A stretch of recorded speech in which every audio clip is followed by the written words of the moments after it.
Nous allons parler des idées reçues sur les personnes âgées et sur le vieillissement, des conditions pour bien vieillir, en tout cas les conditions perçues pour bien vieillir, en présentant les principaux résultats du baromètre de la Fondation Mutac, justement sur les idées reçues sur les personnes âgées, avec mes deux invités. Tout d'abord, Nicole Bigas, qui est la présidente de la Fondation Mutac, et Bernard Sagui, qui est le délégué général de la Fondation Mutac. Bonjour à tous les deux. Bonjour. Bonjour. Peut-être que Bernard peut-être commencer par la présentation de la Fondation Mutac. La fondation a été créée en 2013, fin 2013-2014, pour fêter, enfin commémorer plutôt les 40 ans de Mutac, puisque Mutac avait 40 ans en 2013. Et un groupe d'administrateurs a travaillé là-dessus pour savoir comment on pourrait euh, commémorer cet anniversaire tout en faisant quelque chose de. On voulait pas simplement faire paillettes, champagne et petits fours, quoi. C'était pas trop l'esprit de la maison. Et donc, on a voulu revenir aux fondements de Mutac, hein. Alors, en ce moment, on parle beaucoup de raison d'être. À l'époque, c'était pas le cas, mais ça revient à ça. En fait, on est revenu sur ce que voulaient nos fondateurs. Et donc, très vite a germé l'idée d'une fondation. Enfin, très vite, la solidarité est venue en premier lieu, donc une fondation. Et l'objet de la fondation est venu assez rapidement parce qu'on s'est rendu compte à Mutac que lorsqu'il y avait un décès, nous, on était en assurance obsèque, donc les personnes qui décèdent sont généralement âgées. Et dans un couple, quand un des deux décède, il y a quelquefois un problème financier, bien sûr, puisqu'il y a une perte de revenus, mais aussi une perte d'une béquille, je dirais, enfin, d'un appui. Bien Et sûr. on a des adhérents, et surtout les adhérentes, parce que ce sont les hommes qui décèdent en premier en général, qui nous faisaient part de leurs problèmes, de leur solitude, de leur isolement et de leur manque de moyens. Et donc, on a dit, bien voilà, on crée une fondation qui va lutter contre l'isolement des personnes âgées essentiellement, en favorisant, si possible, l'intergénérationnel, donc le lien intergénérationnel. Donc, cette fondation a été créée, comme je disais, en 2014 et nous l'avons placé sous égide de la Fondation de l'Avenir, qui est la fondation qui a été créée par la mutualité française et qui a pour objet la recherche médicale appliquée. Alors, on est un peu loin de la recherche médicale, on pourrait penser qu'on est un peu loin, mais non, pas du tout, on intervient dans des domaines, et là je rentre sur les actions de la Fondation, on intervient dans des domaines de financement d'études, de projets qui sont en lien avec la santé, parce que on retrouve toujours cela.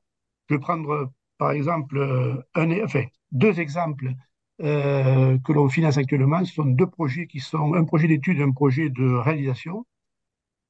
Le premier, c'est une étude qui s'appelle CECADOG, qui est portée par des chercheurs de l'INSERM de l'hôpital de Villejuif, si ma mémoire est bonne, qui consiste à vérifier que la présence d'un animal auprès d'une personne âgée favorise le lien social. Alors on peut penser qu'a priori oui, mais encore faut-il le déterminer. Et donc là, en ce moment, on est en étude. L'étude a pris du retard à cause de la crise sanitaire, mais peu importe.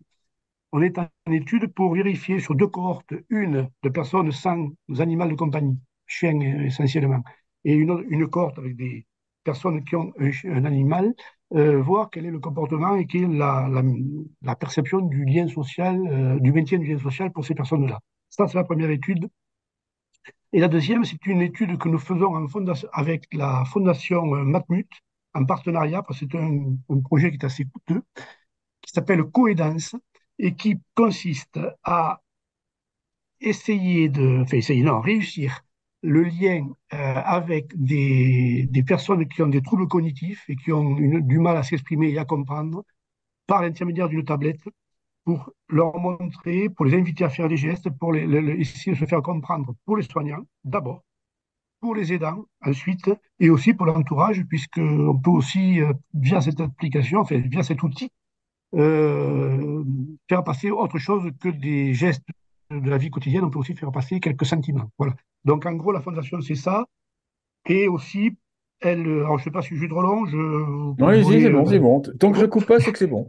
Oh, ben, parfait, je continue. Et donc, les autres actions de la fondation, c'est décerner des prix à des associations essentiellement qui ont réalisé des actions depuis au moins 6 mois, donc qui ont une certaine pérennité, des actions, hein, et qui nous paraissent aller, enfin, qui nous paraissent, non, qui sont dans l'objet de la Fondation, de la lutte contre l'isolement. Et là, depuis 10 ans, on a décerné pas mal de prix à des associations aussi diverses. Je prends un exemple, par exemple, en Ardèche, je me souviens qu'on a décerné le prix à une association qui avait équipé un camping-car pour aller former dans les endroits un peu plus reculés des personnes à Internet et à acquérir certains réflexes informatiques pour pouvoir au moins faire des démarches, mais aussi communiquer avec la famille, avec les petits-enfants et faire des visios. Et je sais que ça a été très utile il y a quelques années. Vous voyez à quoi je pense.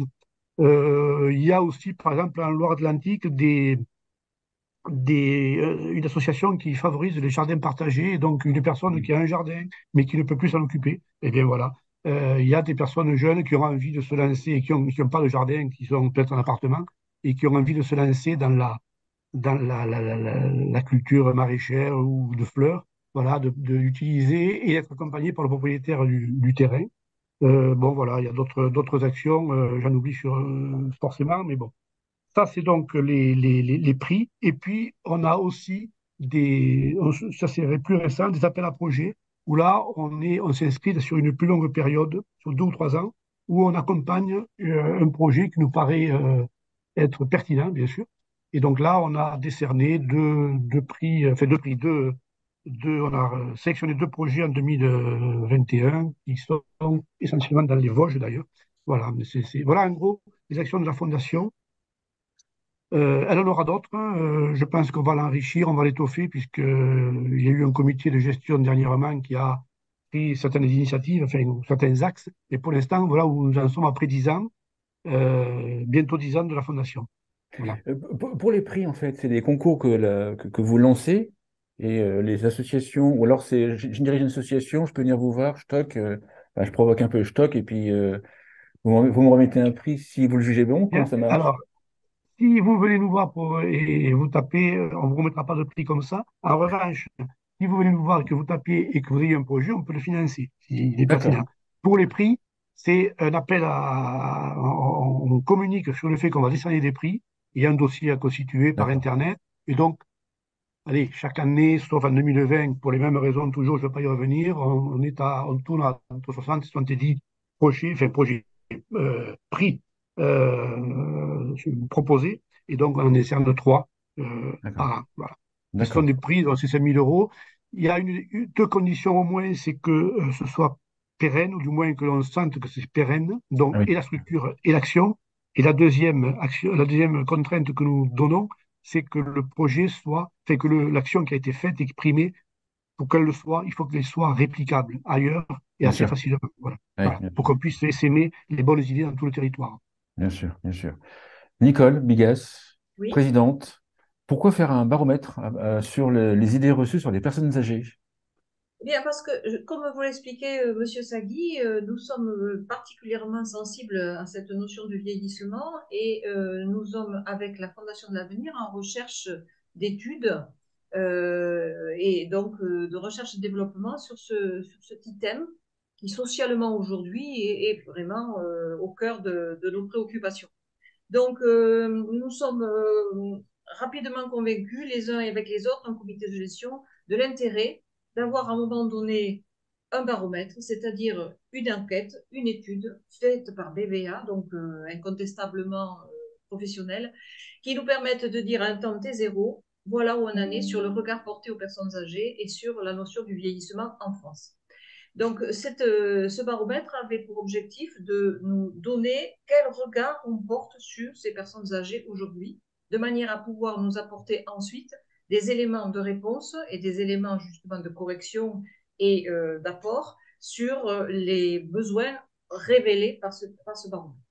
Donc, comme on en a parlé un petit peu, c'est un questionnaire de 1000 personnes sur lequel effectivement l'échantillon des plus de 70 ans est particulièrement élevé, 250 personnes, et qui nous permet d'avoir, donc, je le répète, à un temps T, c'est-à-dire en 2022, voilà quel regard nous portons sur nos aînés en France. Et D'accord? du coup, Donc c'est 1000 personnes de plus de 18 ans avec une surreprésentation des plus de 70 ans, c'est les ça? plus 70 ans.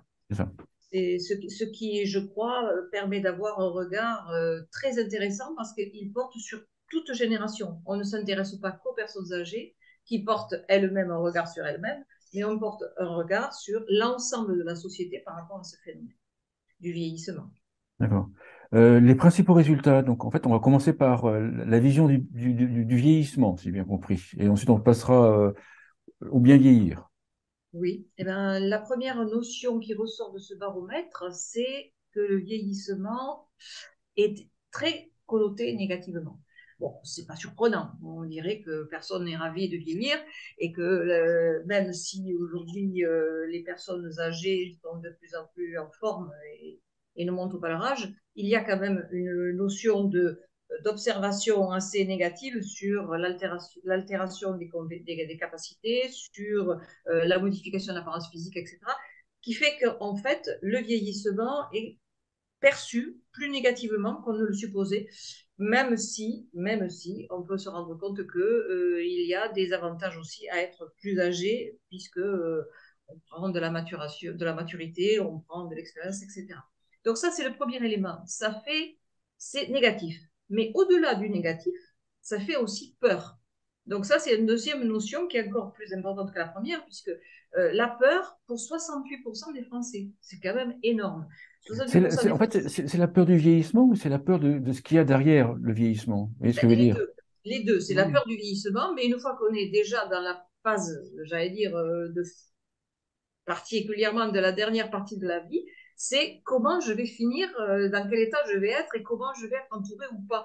Et donc, pour 36%, des interrogés portent sur ce vieillissement un regard très dur. Très dur parce qu'ils pensent donc que 41% des personnes âgées sont dépendantes, alors qu'en fait, Ah oui, eh oui, oui, eh oui. l'INSEE considère que ce n'est que 15%.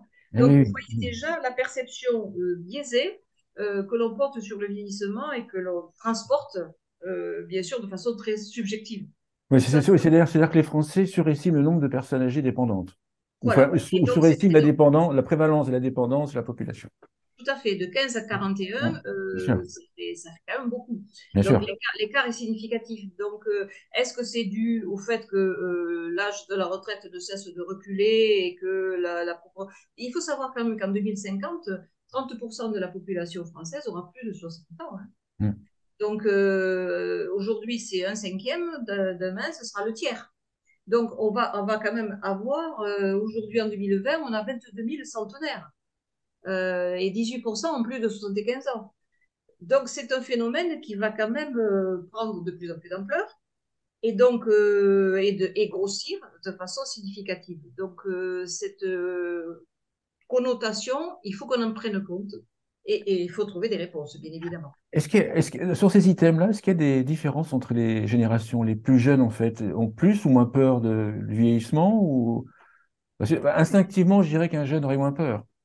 Les jeunes en ont moins peur parce que quand ils sont très jeunes, ils le voient plutôt comme effectivement quelque chose qui peut leur apporter de l'expérience, des atouts de connaissances, des soutiens affectifs ou financiers, ou tout simplement une deuxième possibilité de vivre en dehors de leur foyer principal pour aller chez les grands-parents, par exemple.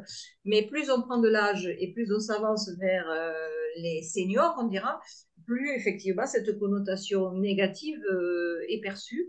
Et c'est vrai que il faut savoir quand même que le vieillissement crée plus de pleurs et de complexes quand même chez les personnes à partir de 40 ans.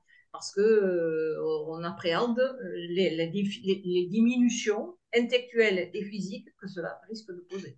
Est-ce qu'il y a un pic vers, je sais pas, 50, 60 ans, et ensuite après, il y a on relativise le vieillissement parce qu'on s'aperçoit que bah, c'est pas aussi négatif que ce Je, que je, l'on pensait. On voit ce phénomène ou...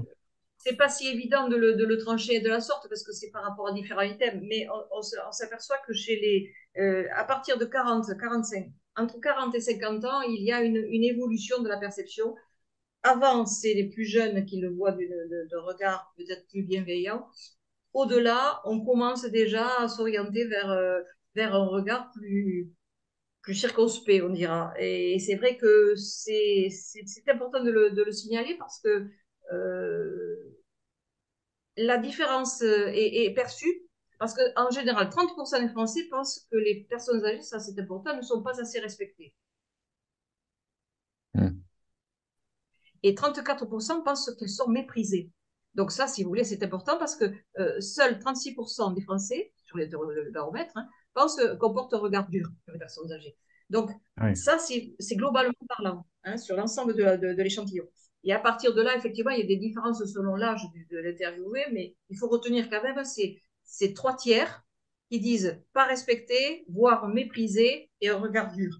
Donc Oui, puis en plus, globalement après, parlant, c'est négatif. oui, puis je vois un tiers de la population déclare avoir déjà souffert la discrimination du fait de son âge. Un tiers de la Oui. population, c'est que ça fait beaucoup plus sur les plus âgés, quoi.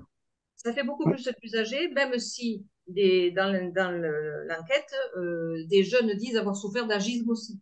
Parce qu'il y a l'agisme quand on est trop jeune et qu'on veut prendre des fonctions, des Ah professions, oui, ah oui, Eh oui, et oui, eh oui, eh on oui. souffre d'agisme. ah oui, Et ah on oui, a également ah oui, la oui. souffrance d'agisme quand on est âgé parce qu'on ne peut plus avec la limite d'âge, avec les difficultés, etc. etc. Donc l'agisme frappe un peu tout le monde, mais pas dans le même sens. D'accord.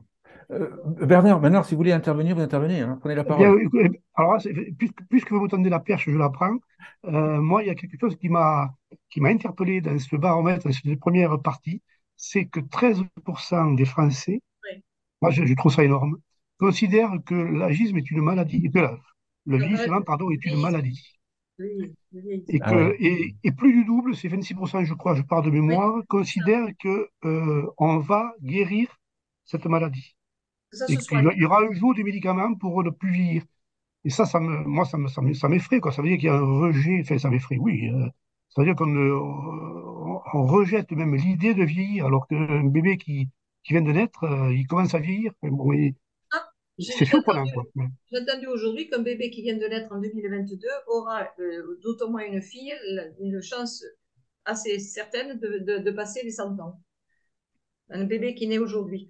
Donc, Oui, Et puis on, voilà, donc, oui, puis on commence à avoir les premiers articles dans la presse de médicaments pour freiner oui, Alzheimer, pour, on voit des milliardaires américains qui financent des études, enfin des sociétés pour essayer de ralentir le vieillissement. Bon, bref, la cryogénie aussi. effectivement, je pense que certains ont un espoir, peut-être.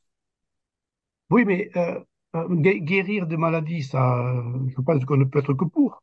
Mais je ne sais pas que je sois contre le vieillissement, de guérir le vieillissement, mais c'est aller contre la nature elle-même, quoi. Enfin, Oui, on oui, peut c'est clair. pas. Moi, Ouais. je sais pas, mais Après, je pense que ça dépend de comment les gens perçoivent le vieillissement. Si en fait, est-ce que, par exemple, le diabète, l'hypertension, enfin, est-ce que ça oui, il intègre au vieillissement ou pas dans la définition? Vous voyez, voilà. ouais, Non, peut-être. il y a des gens de plus en plus jeunes qui ont des AVC, qui ont du Mm, diabète et qui ont de la tension, hein. mm, Donc, mm, c'est pas forcément lié à l'âge, même si l'âge aggrave la situation. mm. Moi, ce qui me surprend, c'est le chiffre 22%, attendez, 22% ont déjà souffert de discrimination dans la famille. Oh, purée, Ouais, c'est la folie, C'est, ça, hein. c'est- On c'est- imagine que ça veut dire, hein. Je vous laisse voilà. oui, imaginer oui, ceux qui nous écoutent. Voilà. Et je crois que la crise du Covid a accentué la chose, parce qu'il faut quand même rappeler que le baromètre a été construit et vécu pendant la période de Covid en partie. Donc ça a joué aussi beaucoup sur la connotation et les références que cela a donné, et y compris pendant la crise des EHPAD. Donc ça a quand même des impacts très forts, ces deux oui. leviers-là ont des impacts très forts sur les réponses qui ont été données. C'est pourquoi ce baromètre, quand on le refera dans 2 ans, nous permettra de voir l'évolution de cette perception, on l'espère, hors d'un contexte aussi violent que ce qu'on a vécu. D'accord. C'est important de le resituer. Deuxième grande partie, c'est sur le bien vieillir. Oui.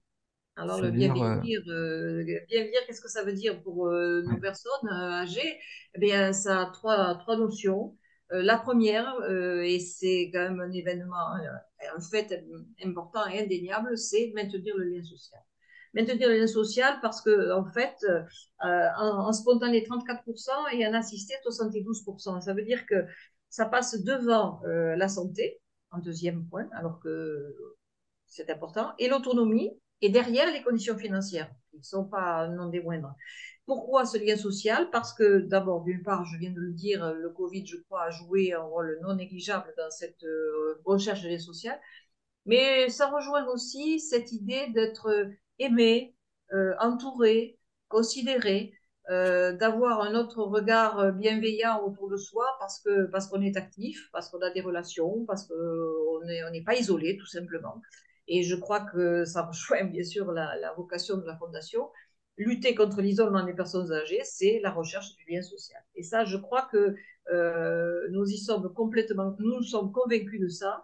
Et par contre, ce résultat, je pense, ne, ne- encore une fois, risque d'évoluer avec la deuxième version du baromètre si effectivement le contexte social, économique et sociétal est différent. Oui, c'est en Mais fait, aujourd'hui, c'est indéniable. plus on s'éloigne de la période Covid, plus en fait, on peut, On risque de retrouver la santé ou l'autonomie mieux positionnée parce que la santé est quand même très près et l'autonomie aussi. Donc, c'est par deux contre, leviers, ce qui est important, c'est les différences entre le spontané et l'assisté, hein. C'est-à-dire que c'est vrai. spontanément, 34,7%. pour 8 personnes, l'autonomie, donc en fait, on cite spontanément la réponse à la question 8%, on cite l'autonomie.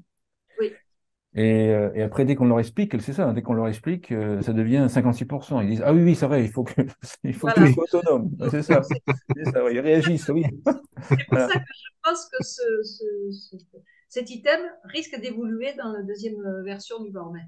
Ouais. Il risque d'être Mais positionné. même une fois qu'on leur a expliqué, ça donne quoi? Ça donne le lien social en premier, la santé. La santé, l'autonomie et après les Et, conditions financières, C'est ça. qui pourtant, pour des personnes âgées, sont souvent difficiles à maîtriser. Donc, Est-ce qu'il y a des grandes différences entre les personnes âgées et les plus jeunes dans ces réponses-là?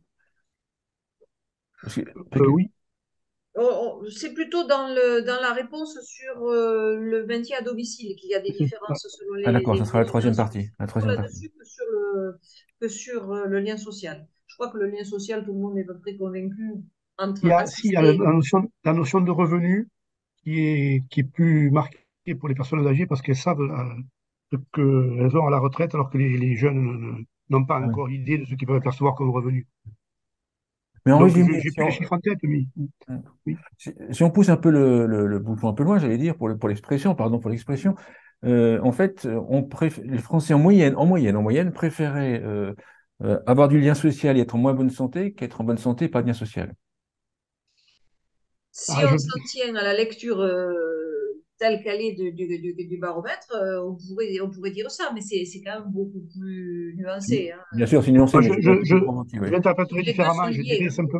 Je dirais simplement que le lien social permet la bonne santé. Je pense qu'il y a une corrélation. Je sais D'accord. pas, j'interprète, hein, mais je pense que dans l'esprit des gens, c'est ça. Il y a une corrélation entre le lien social et la bonne santé.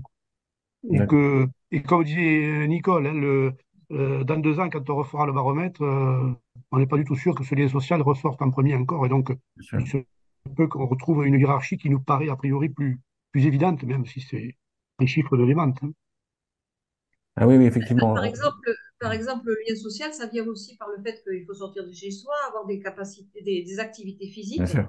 Bien sûr. qui est souvent freiné par l'âge, mais également être membre d'une association. C'est beaucoup plus fréquent chez les personnes âgées que chez les plus jeunes, parce que d'abord, ils ont plus de temps, et puis que justement, ça leur permet de créer ce lien social. Donc, il y a des façons de vivre la vieillesse par l'intermédiaire justement de ces occupations, je dirais, qui sont effectivement à la portée des personnes âgées et qui les intéressent. Troisième partie, le domicile. Alors ça, c'est le troisième enseignement fondamental qui nous a aussi surpris sans l'être, parce qu'avec la crise des EHPAD, là également, c'était relativement naturel d'avoir le type de réponse qui, mon lieu de vie idéal, bien évidemment, en tant que personne âgée, c'est le domicile. Parce que pour les 2 tiers des Français, quand même, 80% de 60 ans à 70 ans, on dit sans surprise le domicile. Donc, bon, on peut le comprendre, bien évidemment, mais pour autant, faut-il être en état de rester chez soi. Et là, il y a une différence selon les générations. Là, c'est très Oui. clair, c'est-à-dire que les moins de 30 ans considéraient que le domicile des proches est évoqué, c'est-à-dire donc rester dans sa famille, rester avec les siens, pour 20% d'entre eux, pas forcément rester seul chez soi, mais avec sa famille. Pour les 30, 40 ans, 39 ans, c'était plutôt une maison partagée avec d'autres personnes âgées, en colocation ou alors un foyer pour personnes âgées, de manière à ne pas être seule, mais être entouré de personnes du même âge plus ou moins. donc idée de colocation. Et que 2%, bien sûr, pour les maisons de retraite, parce que là, médicalisé, c'est normal. Donc, on voit que selon l'âge de l'interviewé, on retrouve finalement le mode de vie privilégié par ces mêmes générations. Bien Parce que sûr, les ça moins c'est de 30 générationnel, bien ans, sûr, bien sûr, bien voilà, sûr, les moins de bien 30 sûr. ans, phénomène Tanguy, on voit aujourd'hui de plus en plus de jeunes qui reviennent chez les parents parce qu'ils ont plus d'emploi, parce qu'ils ont moins de revenus, etc., etc. On voit chez les 30-40 ans l'idée de colocation, parce que bah, c'est vrai que c'est recréer finalement des relations avec des amis, avec des personnes que l'on apprécie, etc. Et donc, ce qui est intéressant, c'est ça, c'est que ça permet d'avoir des alternatives différentes sur différents modes de vie.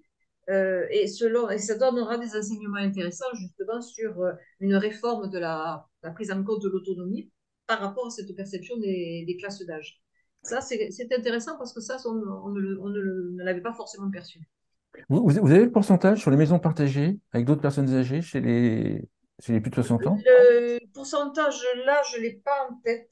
C'est-à-dire le pourcentage de quoi? De personnes qui utilisent le système de maison partagée? La Non, colocation. qui mentionne le maison Ah, partagée. Parce qu'en fait, là, c'est 30% chez les jeunes, mais ouais. Est-ce que je vais le On retrouver? l'a, mais on l'a pas là. Si vous voulez, on peut vous d'accord. le faire passer Ouais. après. Je sais pas si D'accord, ça c'est. marche. On mettra Hein. J'imagine qu'il y a un document pour. Oui, Voilà, donc on mettra le lien sous la vidéo. Mais ce serait intéressant de savoir, oui, on parle beaucoup de maisons partagées en ce moment, maisons inclusives, habitat partagé, etc. Mais ce serait intéressant de savoir le nombre de personnes de 70 ans, par exemple, qui sont intéressées ou qui mentionnent ce type oui, À mon avis, je pense que c'est inférieur à 29%. C'est plus élevé chez les plus jeunes. oui. Mais Euh, c'est comme disait Nicole, hein, c'est la colocation qui ressort. Oui, c'est les 29-39 qui disent que là, la colocation, je suis en train ça peut être une de solution. Euh, Je suis en train de reprendre le questionnaire là. L'âge du répondant influence la place des autres lieux. Le domicile des enfants proches, 20% versus 10%, est davantage évoqué par les moins de 30 ans, tandis que les 30-39 ans sont plus nombreux à mentionner une maison partagée avec d'autres personnes âgées, 29% versus 18%, ainsi qu'un foyer pour personnes âgées, 12% versus 7%. ouais. Ah oui, d'accord. Donc ça veut dire qu'en fait, il y a quand même plus de personnes âgées qui veulent rester seules, en fait. Enfin, à domicile, plutôt, à À leur À leur domicile. domicile. domicile, À leur on ne peut domicile, pas c'est dire pareil. seul, C'est pareil, à leur oui, oui. domicile. Parce Oui, que la solitude est une conséquence peut-être pour voilà. certains de rester à Voilà. domicile, bien sûr. À leur domicile parce qu'effectivement, c'est leur, ça les sécurise, tout simplement. Bien Hein. sûr. C'est retrouver ses. Et puis peut-être aussi garder des liens avec ses voisins, mais garder des liens peut-être avec ses animaux de compagnie, garder des liens avec l'entourage, etc. Je pense que c'est quelque chose de très important que nous devons prendre en compte, nous, dans justement les actions de la Fondation. Et les politiques publiques devront effectivement tenir compte également dans la recherche d'autonomie de cette, comme le font les pays scandinaves qui travaillent énormément. Je crois que plus de 80% des personnes âgées vivent dans leur domicile Domicile, dans oui. ces pays scandinaves. Alors, je Chez vais nous, blaguer c'est un peu, je vais blaguer un petit peu, mais il y a encore 2% des personnes qui citent les EHPAD, hein, maisons de retraite oui, médicalisées. je crois qu'elles n'ont pas dû comprendre. Ou Ouais, alors elles ont de l'argent, on n'est plus qu'en faire et elles pensent qu'avec peut-être. peu d'argent, elles seront mieux traitées. Peut-être. Ou alors, Mais ouais, oui, ouais, c'est encore, mais bon, bref, il y a un rejet des EHPAD, c'est ça que ça veut dire, en fait, hein, Ouais, vu la crise que nous venons de traverser, qui a envie d'aller dans les EHPAD d'aujourd'hui? On parle de maltraitance, on parle de de sous-alimentation et de sous-traitement. Il y a une différence entre les âges par rapport aux EHPAD dans votre baromètre? C'est en fait, 2% est-ce que les plus jeunes de accepteraient, 30 ans. ils déclarent plus, ok, c'est bon, les pâtes, c'est bon, mais quand ils vieillissent, on s'aperçoit que, bah non, c'est pas ça, pas du tout. Puis À la oui, limite, je crois que ceux qui non. disent ça, c'est qu'ils ont, pas, ils ont perçu que bah, ils n'ont plus rien d'autre à espérer, Puis malheureusement. il y a peut-être aussi, il faut prendre en compte l'éclairage, fait, de l'actualité du moment, quoi. On parle beaucoup du maintien à domicile, de l'EHPAD à domicile. Enfin, je ne sais plus comment on appelle cette action-là. Et donc, je pense que tout ceci influence les personnes interrogées aussi, parce que en filigrane, on dit l'EHPAD, c'est pas bien, quoi. Et donc, il n'y a que 2% de personnes qui souhaitent y aller. Oui, personne n'a envie d'y aller comme ça spontanément. Euh, pour l'avoir vécu personnellement, enfin, je sais qu'il y a des personnes qui souhaitent être en EHPAD pour justement être déchargés des problèmes logistiques d'entretien d'une maison ou de l'appartement. Et donc, il y a quand même ce besoin-là aussi. Donc, c'est pour ça que les pouvoirs publics et les organismes réfléchissent à trouver des solutions pour organiser une vie à domicile, parce que c'est vraiment le lieu qui est plébiscité, puis on peut le comprendre, il n'y a pas besoin de faire de longues études là-dessus, mais encore faut-il que l'on puisse organiser une vie sécuritaire euh, et pertinente quoi, au domicile. Donc c'est ça qui est le plus, qui est le plus délicat à réaliser. Mais comme on en parle beaucoup, ben, j'ai l'impression que les personnes qui sont sondées ont renvoyé cette image-là dans leur réponse au sondage. Mais D'accord. même moi, voyez-vous, Frédéric, vous pensez que 2%, il y a encore 2% qui veulent aller en EHPAD. Je suis sûr que ce chiffre, pour moi, est sous-estimé. Oui, Mais c'est comme ça, quoi. les principales C'est quelque chose conclusions, de Nicole. très... Pardon? Nicole, s'il y avait deux, trois points des principales conclusions du baromètre. Le baromètre, bien, je dirais que ce n'est pas rassurant de devenir vieux. Et je crois que la perception que l'on en retire, c'est que il faut en tenir compte parce que ça devient de plus en plus prédominant, la vieillesse, les personnes âgées, ce monde-là, que c'est une chance d'avoir aussi des seniors qui restent en forme le plus longtemps possible. Je crois que là aussi, on a des chances d'avoir des progrès dans la médecine, des progrès dans les soins, que nous avons la possibilité aussi d'avoir un tissu associatif très riche qui permet de trouver des solutions qui ne sont pas forcément que publiques et que légales, et qu'il faut changer ce regard parce que nos personnes âgées ont vraiment beaucoup de choses à apporter aux plus jeunes. Et je crois que c'est ça qui est important de retenir de ce baromètre, c'est que si vieillir fait peur et connoté négativement, il faut corriger ce regard parce que la vieillesse peut être quelque chose de très positif si elle est bien encadrée, si elle est bien traitée et si elle est bien accompagnée. Et je crois que ce baromètre doit nous permettre de faire, nous, Fondation, cette translation sur justement comment transformer ce regard en un regard bienveillant et non plus méprisant et comment faire de cette vieillesse une force et non pas une faiblesse. Ça, ce Oui, soit, je crois, les actions de la Fondation. oui, ne serait-ce que si on rétablit, on fait comprendre aux gens enfin, on relativise le nombre de personnes dépendantes, je pense que Oui, il y aura moins de personnes, moins de Français qui auront peur de vieillir. Bien C'est sûr. c'est 41% des personnes âgées, enfin, les Français pensent que 41% des personnes âgées sont dépendantes. ouais. Alors que Alors que ce n'est que 15% c'est réellement. 15%. Ouais. C'est énorme. Donc, c'est là où on doit travailler effectivement sur le regard. En fait, tout porte sur le regard et la perception. Et donc là, pour pouvoir corriger un regard et une perception, c'est s'y prendre par des moyens concrets, des actions précises, des études, bien sûr, incontestables. Et là, nous avons une panoplie de possibles sur lesquels nous travaillons et que nous allons développer, comme vous l'a dit Bernard tout à l'heure. Donc, Est-ce qu'on peut avoir un petit aperçu des actions que la Fondation Mutag va mener dans ce champ, dans cette réflexion? bah, je crois que notamment. Alors, Vas-y, Bernard. dans, oui, c'est un peu tôt encore, puisqu'on est en pleine réflexion, mais Ou alors le type, pas forcément pas par les actions, mais le type d'action, en fait. de toute façon, on va s'inspirer bien sûr des résultats de ce baromètre, des premiers résultats pour orienter nos appels à projets et pour sélectionner Oui, les projets qui nous paraissent oui. les plus pertinents. Il n'y a pas, je ne peux pas répondre, voilà, on fait telle action de façon positive depuis ce baromètre. Ce n'est pas encore le cas puisque les appels à projets pour 2023 vont être lancés bientôt. Donc, on a validé pardon, le cahier des charges, mais on n'a aucun projet encore, mais on sait que l'on va s'appuyer sur le résultat plutôt pour orienter nos décisions que pour dire, voilà, on va lutter, je sais pas moi, contre la perception de l'autonomie pour les personnes âgées. Voilà, ça, c'est pas décidé comme ça. Mais ça va influencer, bien évidemment, et les études qu'on va financer, les projets que l'on va financer sur une plus longue période, et peut-être aussi les prix que nous allons décerner. Oui, Là, je ne peux pas encore le dévoiler puisque les bénéficiaires et les heureux gagnants ne sont pas encore informés. Informé. Mais dans le résultat qui a été dans les classements et les sélections que nous avons faites, c'était vendredi dernier, bien sûr que c'est le baromètre a pesé dans les décisions, c'est évident. Voilà. Mais je ne peux pas vous répondre précisément sur une action que on engagerait, mais il y en aura forcément. Mais on viendra vous voir pour cela. Ça marche, merci beaucoup. Merci Merci. Nicole, merci Nicole Bigas et Bernard Sagui. Je rappelle que vous êtes respectivement présidente et déléguée générale de la Fondation MUTAC. Merci beaucoup. Merci Avec beaucoup, plaisir. Frédéric.